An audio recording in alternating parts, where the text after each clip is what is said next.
I want you challenged. I want to entertain, but athletes want to be challenged. There's competition, and I view it as a competition. Friendly, but I view it as a competition when I'm asking questions. I'm going after something. And a lot of times I don't have my miner's helmet on. I can't see in the cave, but I keep going. And that's what you have to do. If you sense something's there, then go. Keep going just a little bit. And then a lot of times you'll find gold.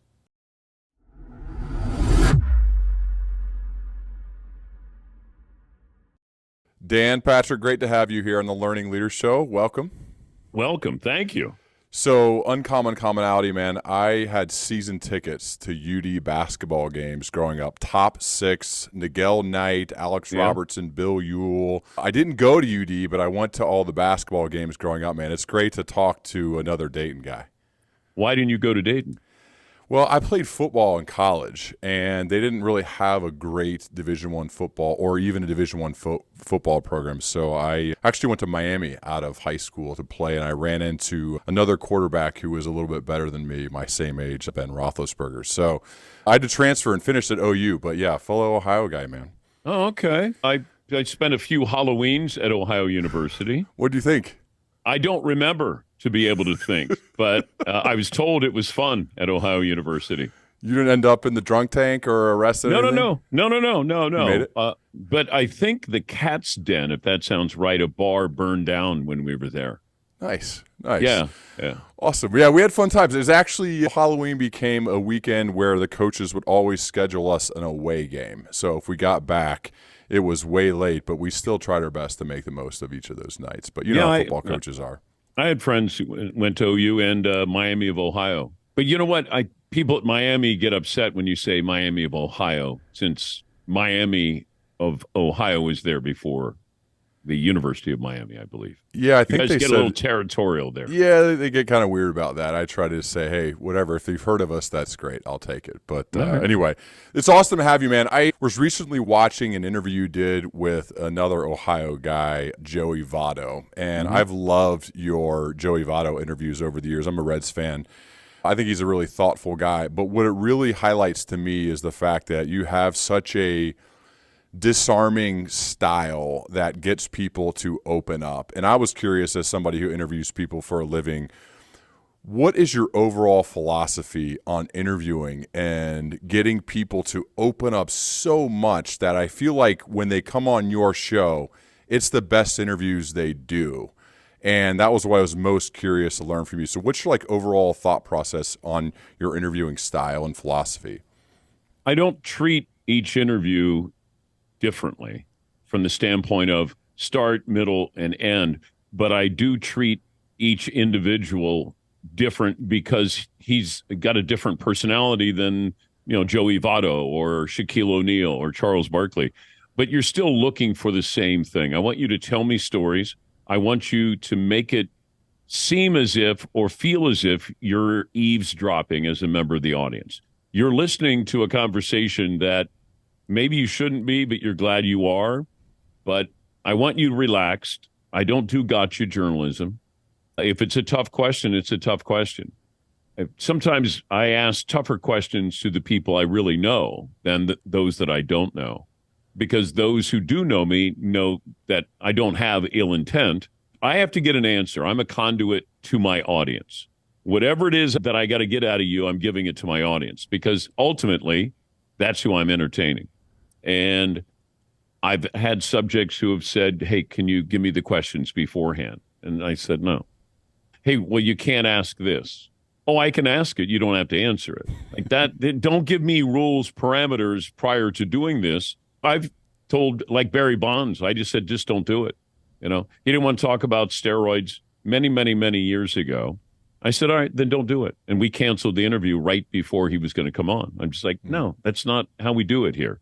I'm either having you on, we're having a conversation. Hopefully you give me at least 10 minutes, but I'm curious. I listen to your answers. And that's another thing I tell interviewers. Listen to somebody's answer, because it's amazing what they'll tell you when they don't want to tell you. A lot of these athletes or coaches or managers or celebrities, they go on shows, they just sort of want to get through unscathed. They want to look good, sound good, be fun, and somebody will go, okay, I'm going to watch that show or buy that product. I want to push you a little bit. I want to see how you do with a question that's quick when I say why or how, where.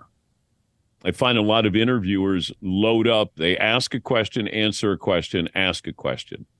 That's death. Just ask the question.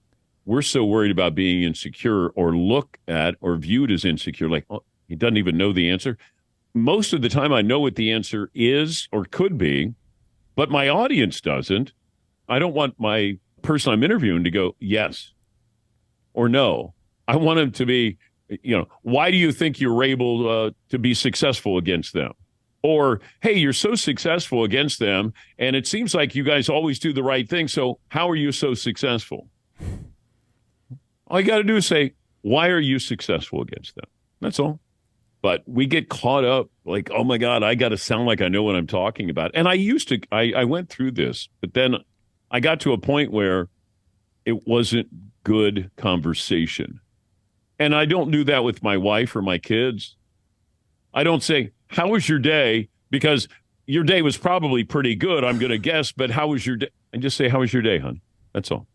But open-ended questions, that's a must. You must have open-ended questions, therefore I get you talking. I never want you to give me a yes or no. It feels like you have a genuine curiosity in your guests. Yes. Is that part of your guest selection? Hey, I'm not curious about him or her. What do you think? There is curiosity, or I wouldn't have them on. There's just no reason to have somebody on if you're going through the motions. And then it sounds formulaic, and I don't want that. Because it might be, I'm talking about something, and then my guest comes on. Well, why not take the topic I was talking about and then bring it to them and then get them started that way? You're a batter at the plate. I'm not quite sure what you're throwing. It's going to be around the plate, but I don't know if I'm going to get the bat off my shoulder.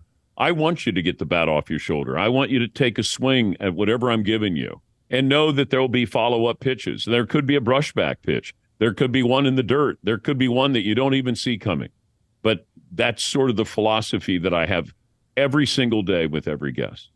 What makes an awesome guest?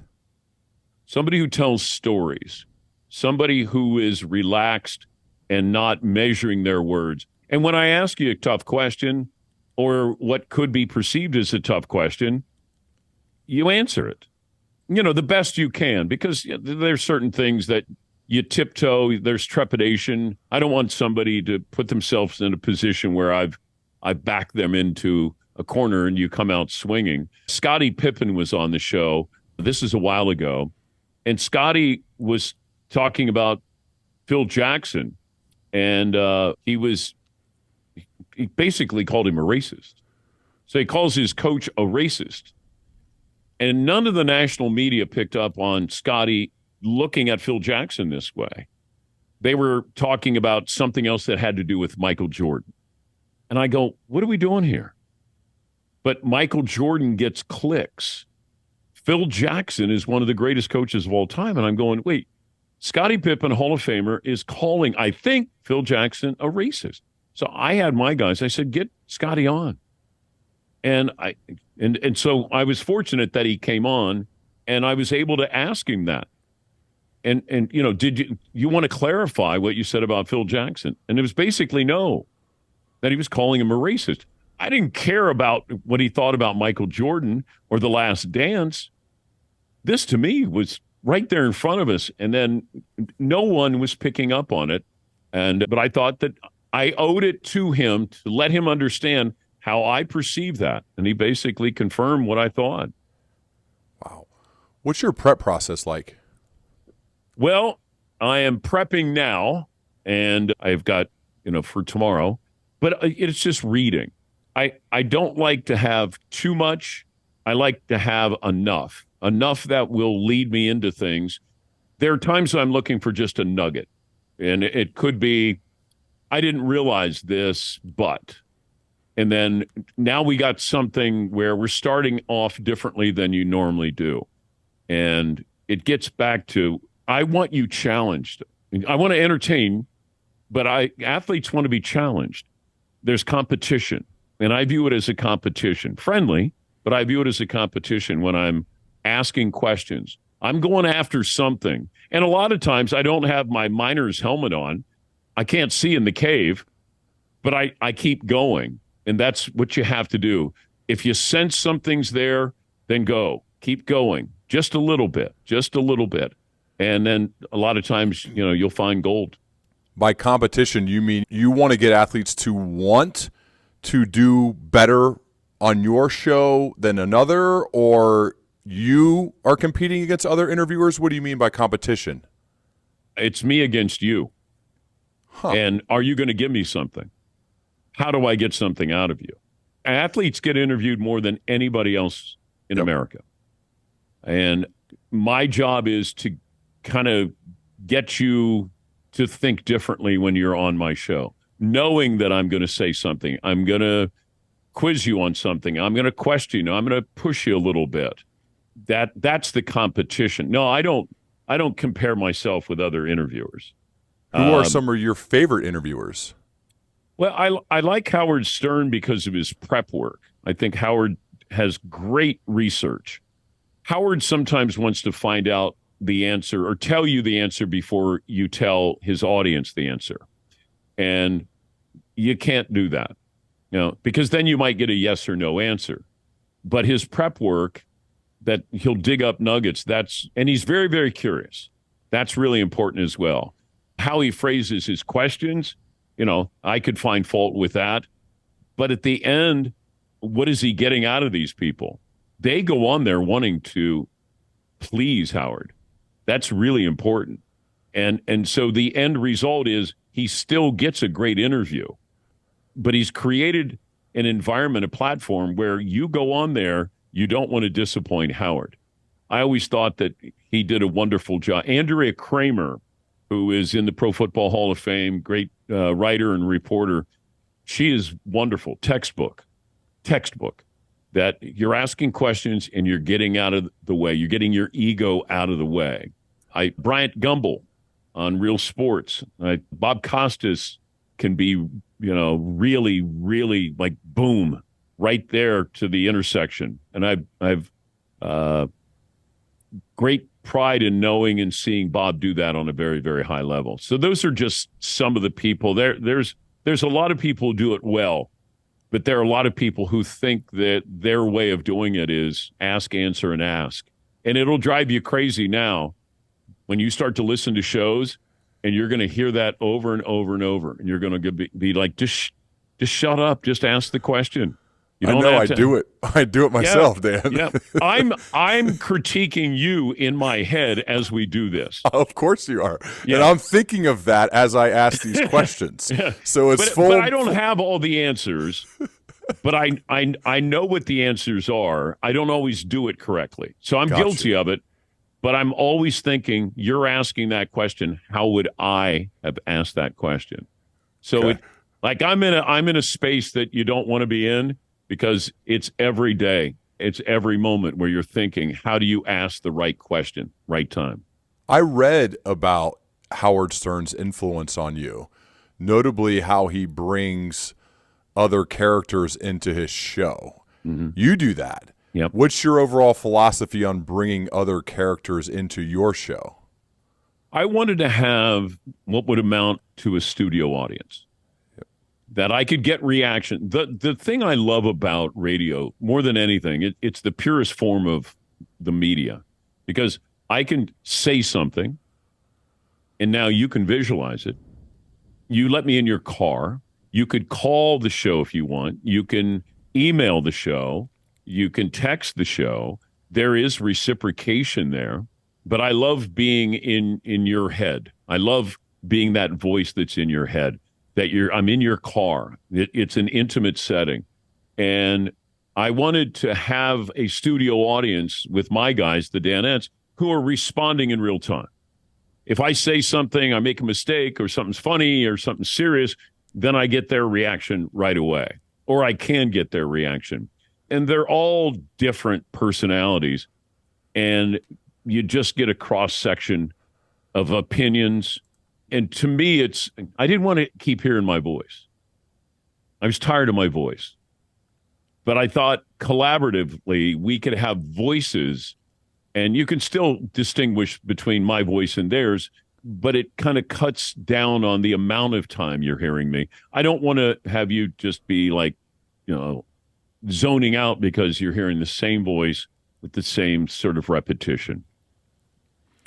It also feels like you take care of your guys really well. The Danettes seemed they're an integral part of the show. They become stars in their own right for all of your fans, and they feel very loyal to you. You seem like you have given a masterclass on how to take care of your people, which I think is a more broader leadership philosophy that others could learn from. How do you think about loyalty and taking care of your people? Well, I think it comes naturally, but it should come instinctually that you just take care of people. I grew up in a family of 6. We didn't have a lot. We took care of each other. We still take care of each other. And that's my philosophy. My wife is the same way. Very, very, very giving and putting herself first. You know, I tell these guys that it's a democracy until it's a dictatorship.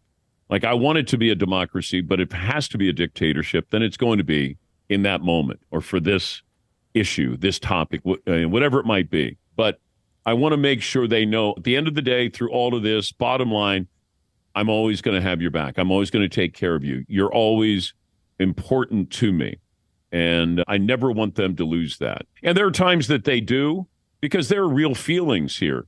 You know, there are times when it's good content, but there are other times when it's a real conversation on the show. And I got to be careful. I've been doing this for 40 years. They haven't been. And you got to have a thick skin. And if, you know, you make a mistake, somebody's laughing at you, understand it's just part of the show. It's okay. If I can take the bullets, you can take the bullets. But understand, we'll all be in this together. How do you manage the tension behind the scenes where people almost play a character on air, and then off air, maybe someone's feelings did get hurt based on something you said, and you're like, hey, it's part of the show or it's part of the deal. How do you manage that tension? You're the leader of the show. You're running it. How do you manage that? See, you just did it. I know. Yeah, I realized it as I was saying it. I can tell. I can see your face. Did you see my face? Yes, I did. I'm just trying to move on, Dan, okay? Yeah, just answer the question. Yes. What was the question? How you manage the tension behind the scenes if they get their feelings hurt or right? You're the leader. No, so, right there. You could have done it. How do you manage the tension behind the scenes? Man, I love that you're giving me this real-time coaching. I feel like I'm in class with Dan Patrick, which is the best. Anyway, I am so passionate about interviews. I am. So it comes from a good place. I just want you to know, because you have curiosity and you did your homework here. You'll get better answers with shorter questions. You just will. But, you know, I will pull people aside. Sometimes you don't realize if you've stepped on somebody's toes or you went too far or what they're interpreting. Because I can say, oh, come on. Well, if you don't hear it that way, I can't be telling you how you're supposed to feel. I can tell you how, you know, the topic was meant to be or the question or having fun with you. But there are times when, like Fritzy is Fritzy. Fritzy is who he is on the air is who he is off the air. Paulie is, you know, probably a jerk on the air, and I don't want to say off the air, but, you know, Paulie plays the villain quite well. Seton, same way. And Marvin is the same guy. Like, that's what I love about them. Because people always say, are those guys really like that? I'm like, yes. If you're around Fritzy, you'd be like, oh, my God, he is really like this. Mm-hmm. But that makes it easier to do a show. The first time I went to ESPN, March of '89, and I remember being in the studio and I saw Dick Vitale. And Dick Vitale was just quiet. It was during the commercial break. And they were doing updates on the NCAA tournament. I go, wait, that's Dick Vitale? He wasn't doing it, so none of that. But then the red light went on, and then Dickie V performed. And I was like, oh, my God. Because I'd never seen Dick Vitale muted, sedated. Chris Berman was Chris Berman off the air as he was on the air. He's loud. That's who he is. Oberman was the same guy on the air as he was off the air.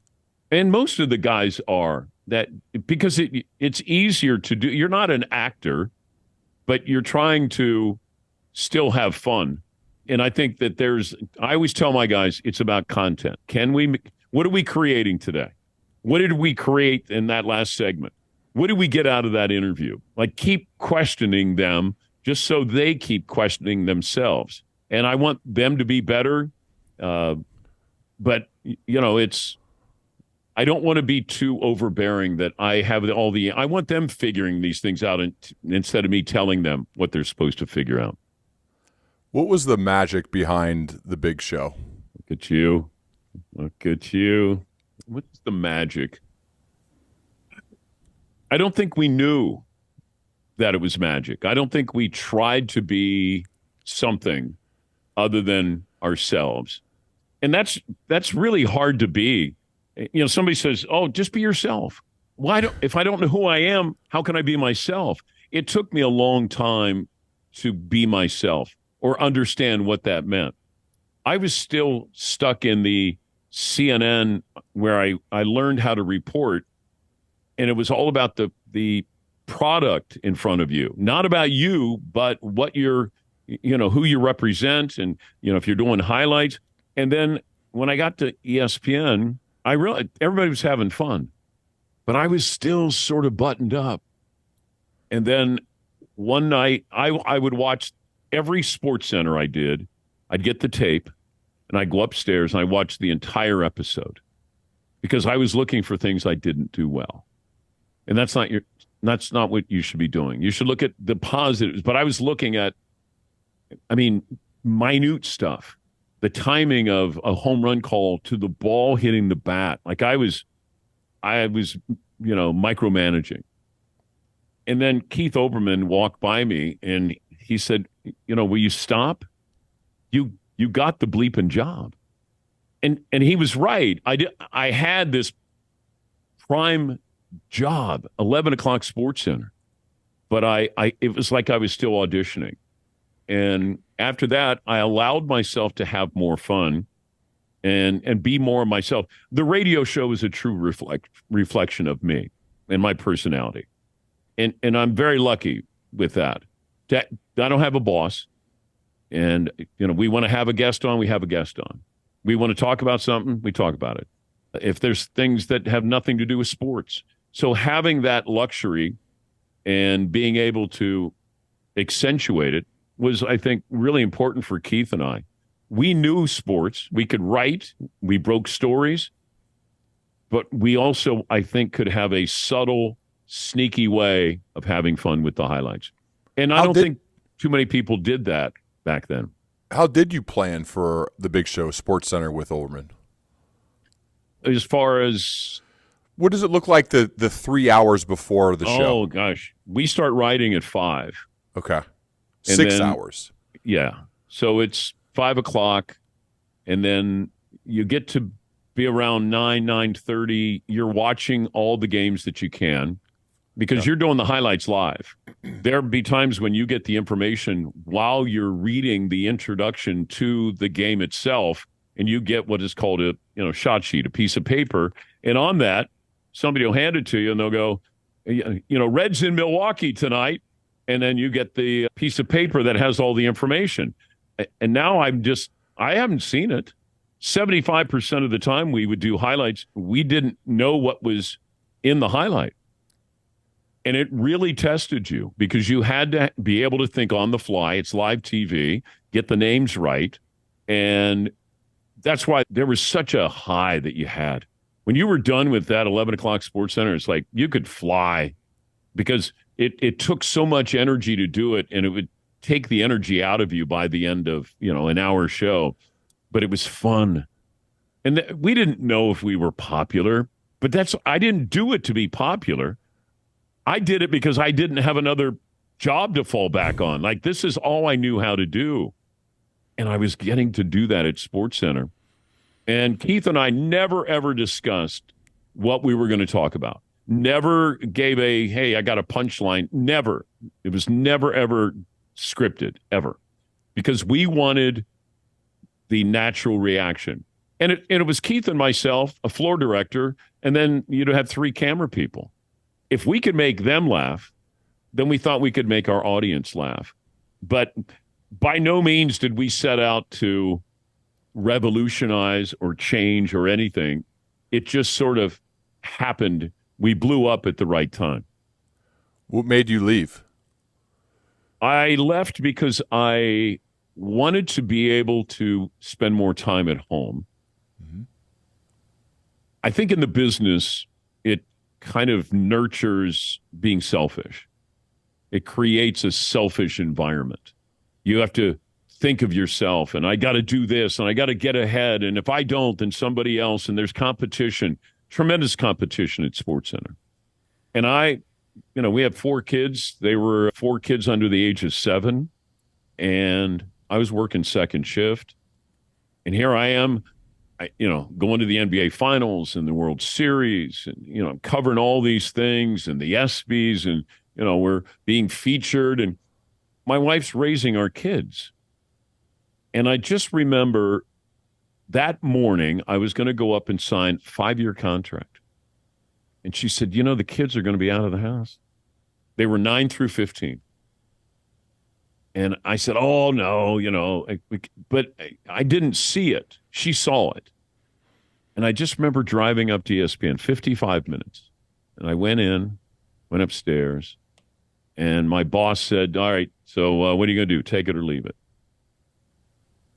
I said, I'm going to leave it. And he didn't hear me say it because nobody turns down ESPN. Nobody leaves ESPN. And he said, wait, what? I said, no, I'm going to leave it. And I just remember the look on his face like, okay, you know what you're doing. And I didn't. And I went downstairs, went outside, and it was just a beautiful sunny day. I called my wife. I said, hon, I didn't sign the contract. She's like, okay. I said, hon, I'm going to leave ESPN. She goes, okay. She goes, if we have to sell the house, we'll sell the house. Boom. Could have knocked me over with a feather because she saw what was real.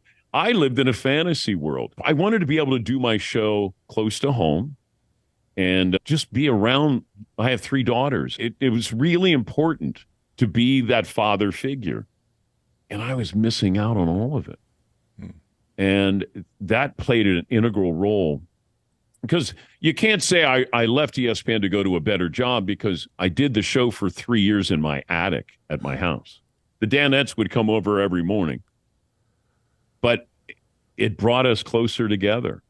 And it's the best decision I ever made, by far. And then eventually I reached out, and NBC brought me in, and I got to do some things there. But I wouldn't have got that opportunity without ESPN. There were a lot of wonderful people there. But I had just sort of outgrown it. And maybe they had outgrown me. I don't know. But I just wasn't getting better. I was thinking how selfish of me, and that played a large role in me just saying I'm going home. And I'm very, very fortunate I did. How do you feel about ESPN right now? What do you mean about ESPN? I mean, ESPN that's a broad question. What do you think of their strategy, what they're showing on TV, their Sportscenter overall? Because you used to do it, right? What do you think? Well, they've been trying to figure out things for a long time. Yeah. Because it was right in front of them where they had figured it out. You had a ton of talent. They were doing SportsCenter. They were making hundreds of millions of dollars. Yeah. And then all of a sudden, it just felt like sometimes you ask, who's steering the boat? I thought you were. Oh, I thought you were. And then, you crash. I don't follow it as much. I got too close. I mean, I was in the cauldron. I don't want to be there anymore. I don't want to solve any of their problems. I didn't want to go back. I went back for the anniversary. That was it. I think the 40th anniversary. But even then, I went kicking and screaming because I can't live up to what I was. Whatever somebody thinks that I was, it might be even bigger than that. I can't be that because somebody will watch and go, all right, I don't get why he was a big deal. I mean, yeah, in the moment, in those years at ESPN, we were something unique, and that's why. That's why it exploded. But I don't like opening up the scrapbook and going, man, I miss the days at ESPN. I don't. I miss the people at ESPN, but we weren't embraced there either. That's something that you should know, that Keith and I were not embraced.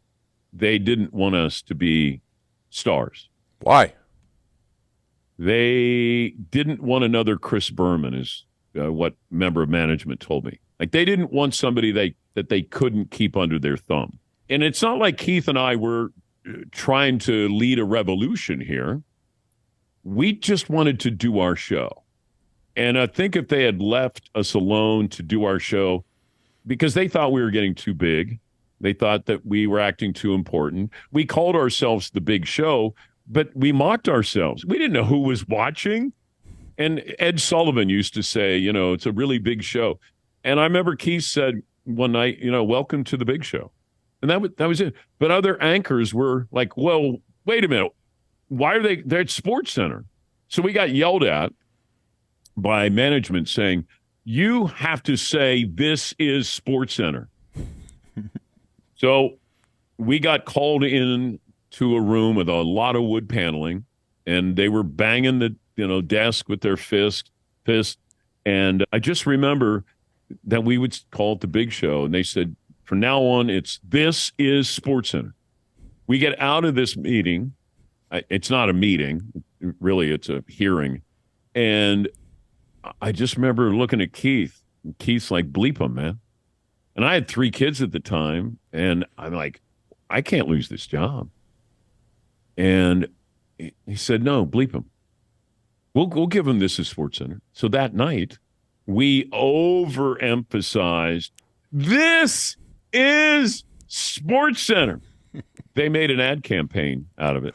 This is Sportscenter ad campaign. So good. Yeah. Yeah. Not at the time, it wasn't. Not at the time. I love it, because you're thinking everybody else is having fun with us who's watching except us. Yeah. Because management they just didn't want us to be more than just a Sportscenter anchor. Yeah. As my boss, Steve Bornstein, said, you're just effing talent. And he would always say that to me. And I like Steve, but he will admit this. He will admit that he said that. You're just effing talent. So finally one day he said it, and I go, do you think that you could do my job? He's like, no. I said, because I think I could do your job.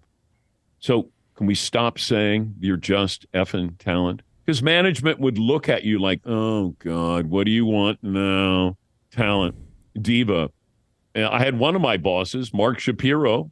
He will acknowledge this. He said that I was over the hill and nobody would hire me when I was going in for a contract negotiation.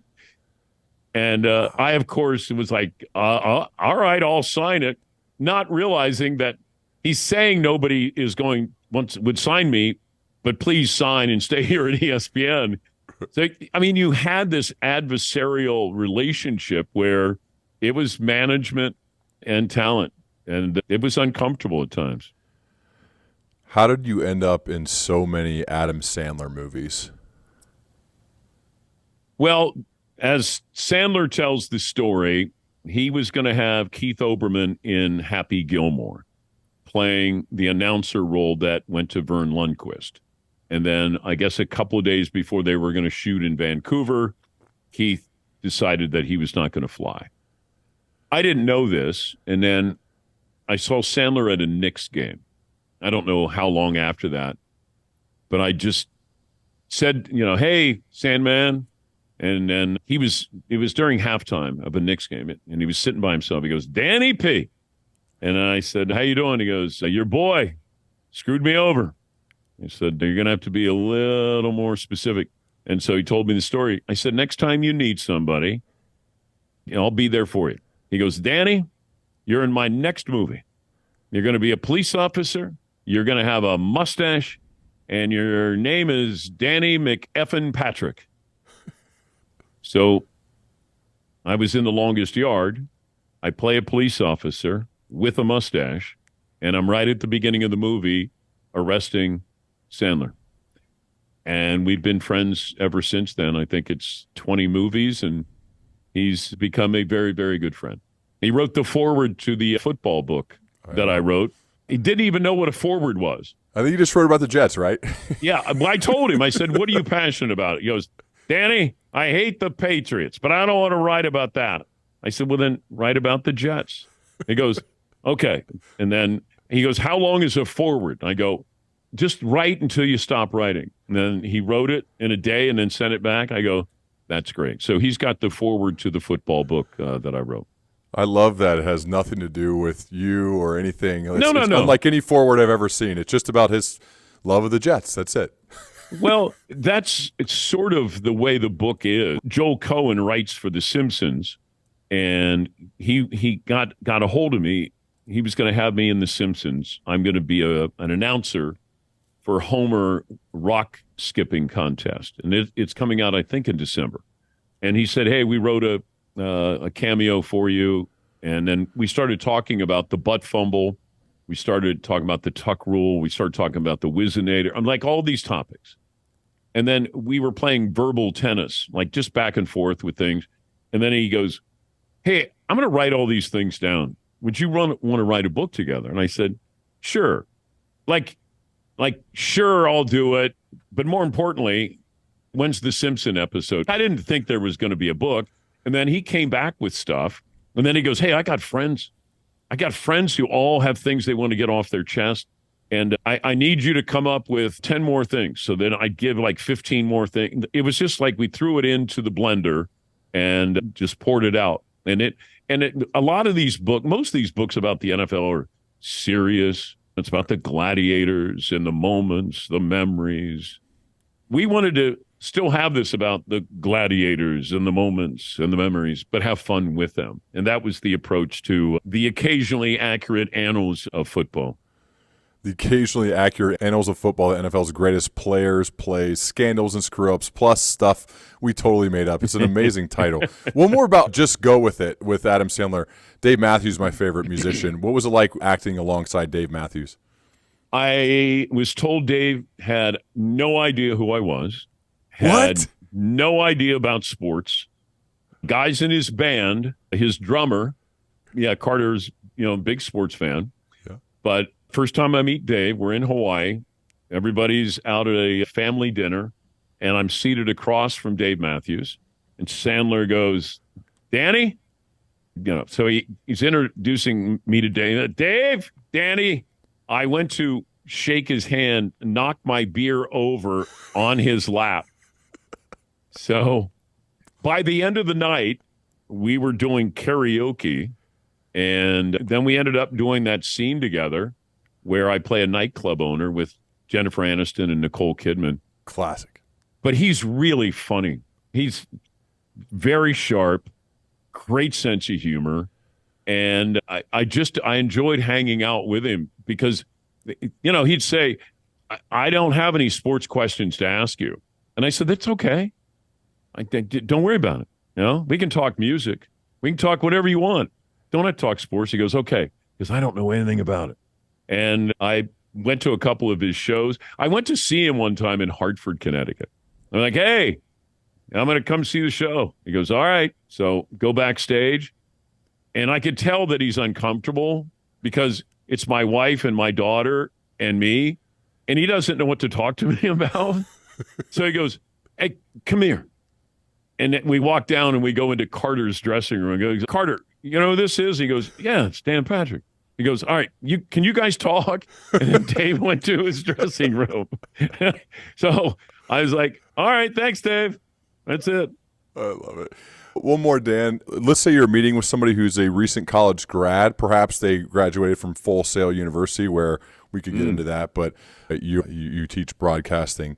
But let's say they graduated and they want to do good in the world. They're not sure what they want to do. What are some general pieces of life/career advice you give to people who ask you that question?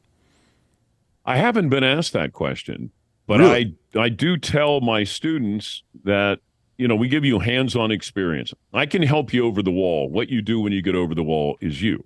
Yeah. But we want you to understand how a newsroom works. We want you to understand diversity. We want you to understand certain words that you can say, not say, the approach to being a professional, how to dress, how to act, how to ask questions, presence, how to put on makeup, like all these things. We want you sort of a package deal ready to go into the workforce.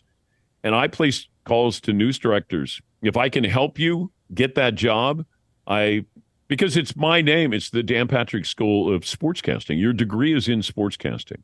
Mm-hmm. And there's no university that guarantees you anything. My kids, 2 went to USC and 2 went to Denison.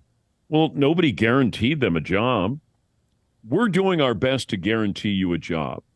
And that is, once you graduate, now, the work begins. I mean, you have to have a certain amount of talent, but we always say, look, you might not be ready for in front of the camera. Maybe you should look at being a director, producer.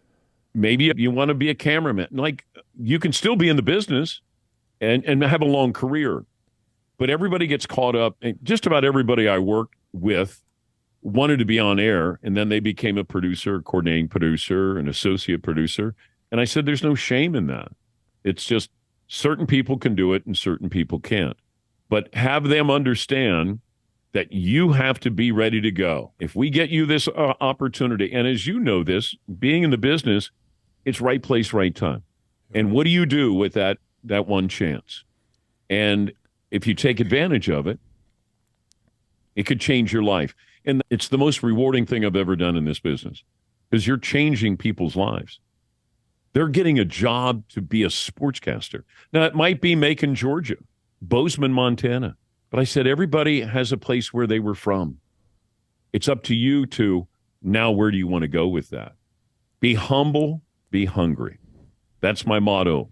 Because if you're both, you'll succeed. Don't let somebody outwork you. But also, humility will go a long way. Because your replacement is not too far behind you. And always remember that.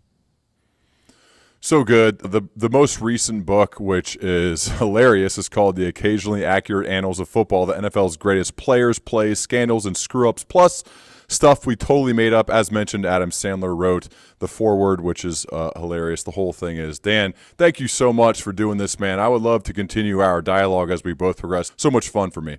Okay, and hopefully I didn't come off as professorial here and a know-it-all, but I do know what I'm talking about when it comes to interviewing. And I see people who have that ability, that capacity to be an even better interviewer. And you only get in your own way. That's it. And people get to a certain level and they don't want to critique you. I mean, when's the last time somebody gave you advice, critiqued you? Probably Never. Been a while. Yeah.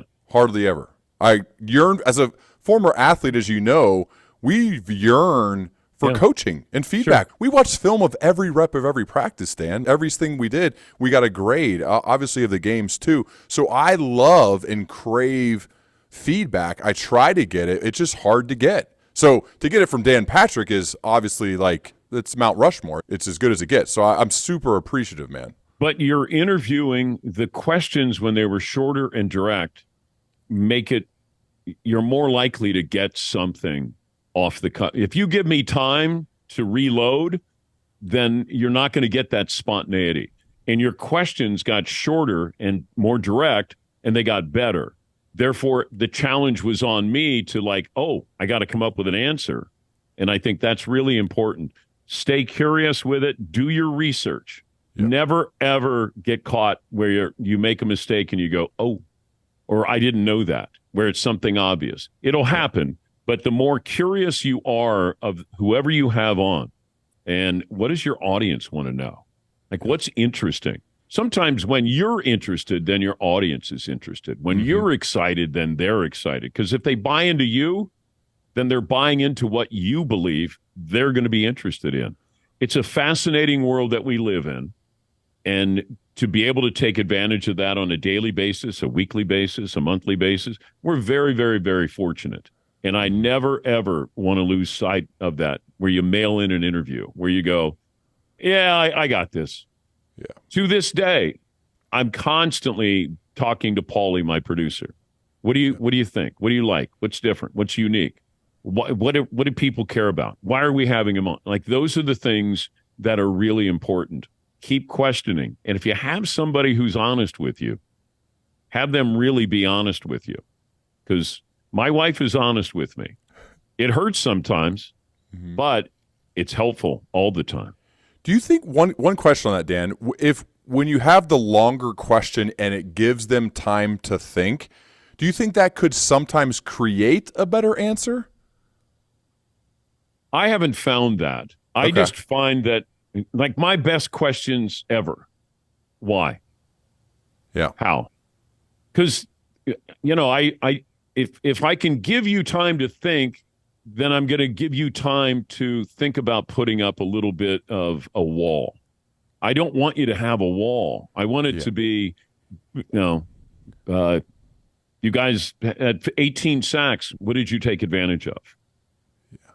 Like, not what did you take advantage of? I know they had some offensive linemen who were bang, blah, blah, blah. No. What did you take advantage of? Get right to the question, to the point. And then I find that you just want them talking. Yeah. That's the key. Get your guest talking. So good. Thanks again, man. This is amazing. I really appreciate it, Dan. Keep being curious. All right? I will. Keep being curious. All right? Thank you. Appreciate it. Thank you, buddy.